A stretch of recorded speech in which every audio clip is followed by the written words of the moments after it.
I am Sanita Chanak once again before you with my new video.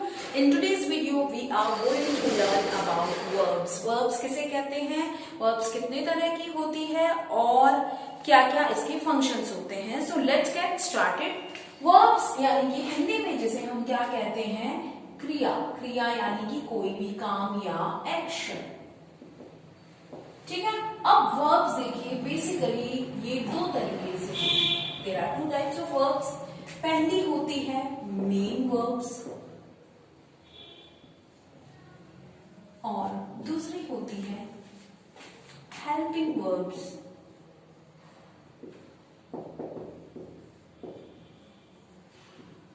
या जिसे हम auxiliary verbs भी कहते हैं. तो देखा दो तरह की वर्ब्स होती हैं, मेन वर्ब्स और हेल्पिंग वर्ब या ऑक्सिलरी वर्ब्स. अब मेन वर्ब्स क्या होती हैं? Read, write, tell, speak, clean, wash, bath. ये सब क्या है? ये सब मेन वर्ब्स है. ये सब क्या है? मुख्य क्रिया.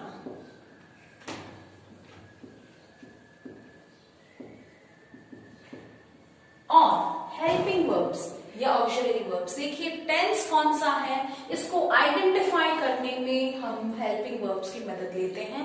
हेल्पिंग वर्ब्स से ही हमें पता चलता है कि ये प्रेजेंट टेंस है, पास्ट टेंस है कि फ्यूचर टेंस है. ठीक है. तो मेन वर्ब्स हमें पता है. Let's write some examples. Read, write, speak, go, come. तो सारे जो भी हम एक्शंस करते हैं, cry, weep, laugh, these all are main verbs. अब आता है मेनली हमारा आज का टॉपिक, जिसमें हम हेल्पिंग वर्ब्स और अलग तरह की ऑक्सिलरी वर्ब्स को पहचानेंगे. तो चलिए अब हम हेल्पिंग वर्ब्स और मेन वर्ब्स को बता सकते हैं.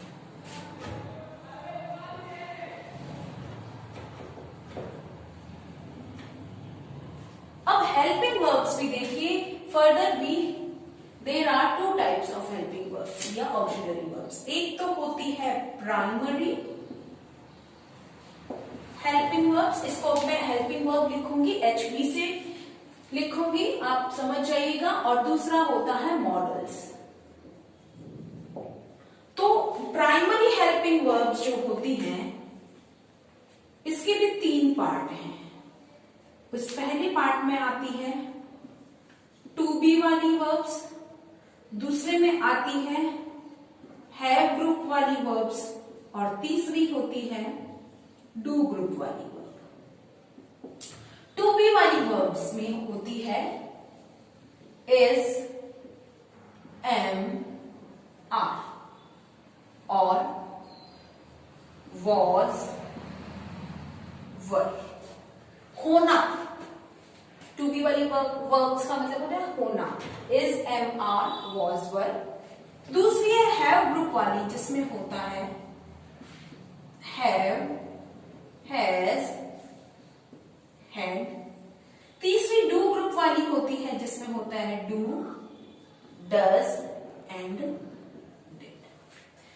अब अगर हम एक एक वर्ब को इनमें से देखें तो टू बी वाली ग्रुप में जो वर्ब्स होती हैं, इनके साथ हमेशा वर्ब की आईएनजी फॉर्म आती है. कब बात कर रही हूं? जब मैं एक्टिव वॉइस की बात कर रही हूं.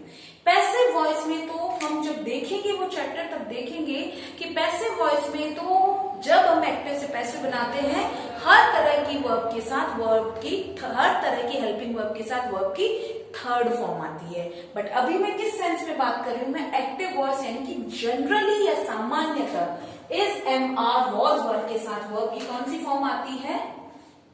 मेन वर्ब की आईएनजी फॉर्म आती है. कौन सी फॉर्म आती है मेन वर्ब की? ING form. To be group के साथ एक्टिव वॉइस में. किसमें? एक्टिव वॉइस में. कौन सी आती है? वर्ब की आईएनजी फॉर्म. हैव ग्रुप के साथ अगर आप चाहें तो ये थंब रूल बना लें, हैज, हैव, हैड के साथ हमेशा वर्ब की थर्ड फॉर्म आती है.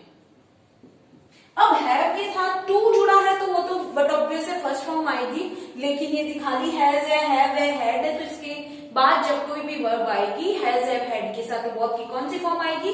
थर्ड फॉर्म आएगी। और ये कौन से टेंसेस में लगते हैं? परफेक्ट टेंसेस में। और याद रखिए डू ग्रुप वाली जो डू डज डिड है, इसके साथ हमेशा वर्ब की कौन सी फॉर्म आएगी? वर्ब की फर्स्ट फॉर्म या बेस फॉर्म जिसे हम कहते हैं। कौन सी फॉर्म? डू डज डिड के साथ वर्ब की फर्स्ट फॉर्म आएगी, हमेशा याद रखें। तो एक बार मैं आपको रिवाइज करती हूँ। वर्ब्स यानी क्रिया, क्रिया यानी एक्शन, दो तरीके के होते हैं, main verbs and helping verbs. Helping verbs को ऑक्सिलरी वर्ब्स के नाम से भी जानते हैं। हेल्पिंग वर्ब या ऑक्सिलरी वर्ब्स दो तरह की होती है। पहली है प्राइमरी हेल्पिंग वर्ब, दूसरी है modals. The primary helping verbs को we have further bifurcated in 3 groups. First is to be group वाली, दूसरी है हैव ग्रुप वाली, तीसरी है डू ग्रुप वाली। टू बी वाली ग्रुप में is, am, are, was, were आता है। इसके साथ हमेशा वर्ब की आईएनजी फॉर्म आती है। मैं बात कर रही हूँ सामान्य सेंस में, तो आप इसको समझ जाइए। सामान्य यानी कि एक्टिव वॉइस की बात कर रही हूँ, क्योंकि पैसिव वॉइस में तो सबके साथ ही वर्ब की क्या लग जाती है? थर्ड फॉर्म लग जाती है।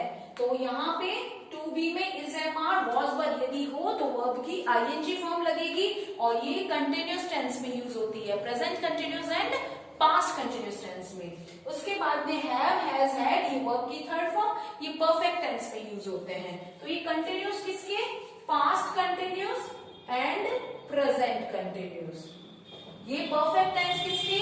Past perfect and present perfect के साथ। और do does did present simple and past simple में लगता है, और इसके साथ वर्ब की फर्स्ट फॉर्म आती है। उसके बाद में हम दूसरे टाइप की, ये जो दूसरे टाइप की हेल्पिंग वर्ब्स होती है जिसे मॉडल्स कहते हैं, अब हम मॉडल्स के बारे में इस तरफ पढ़ते हैं। मॉडल्स याद रखिए कौन कौन से होते हैं? Will, shall, would, should, could, may, might, must और टू। इन सब के साथ और भी होते हैं मॉडल्स, मैंने भी कुछ एग्जांपल्स आपको दिए हैं। मॉडल्स के साथ याद रखें हमेशा वर्ब की फर्स्ट फॉर्म आएगी। आंख का नाक बंद कर खोल करके सुन लीजिए कि मॉडल्स के साथ वर्ब की हमेशा फर्स्ट फॉर्म आएगी, चाहे सब्जेक्ट सिंगुलर हो, चाहे सब्जेक्ट प्लूरल हो, चाहे कोई भी टेंस हो, वर्ब की फर्स्ट फॉर्म आएगी। इसका एक एग्जांपल बताती हूं। I can do this, she can does this नहीं होगा, क्योंकि मॉडल आ गया तो डज नहीं लगेगा, डू दिस होगा। ठीक है, वी कैन डू दिस। तो देखिए कोई भी सब्जेक्ट है, इससे फर्क नहीं पड़ता, वर्ब की कौन सी फॉर्म आती है? फर्स्ट फॉर्म आती है। अब एक चीज और देख लेते हैं, अगर मैं कैन की जगह कुड लगा दूं तो कैन का पास्ट कुड होता है, तो कैन कुड के साथ भी वर्ब की कौन सी फॉर्म आई? First form. तो शी कुड डू दिस, अगर मैं पास्ट के बारे में बात करती हूँ कि वो कर सकता था ऐसा और वो ऐसा कर सकती थी, तब भी क्या आएगा? फर्स्ट फॉर्म आएगी। तो ये भी आप थंब रूल बना के चले, मॉडल्स के साथ हमेशा वर्ब की कौन सी फॉर्म आती है? फर्स्ट फॉर्म आती है। तो ये था हमारा वर्ब्स का बेसिक। इसके बाद में वर्ब्स की नेक्स्ट सीरीज में, कल जो इस सीरीज का सेकंड वीडियो होगा, उसमें हम देखेंगे फाइनाइट और इनफाइनाइट वर्ब्स में क्या फर्क होता है, और उसके बाद हम कवर करेंगे ट्रांजिटिव एंड इंट्रांजिटिव वर्ब। तब तक के लिए thank you so much for watching this video, and if you really like the video, please do share and subscribe. Thank you.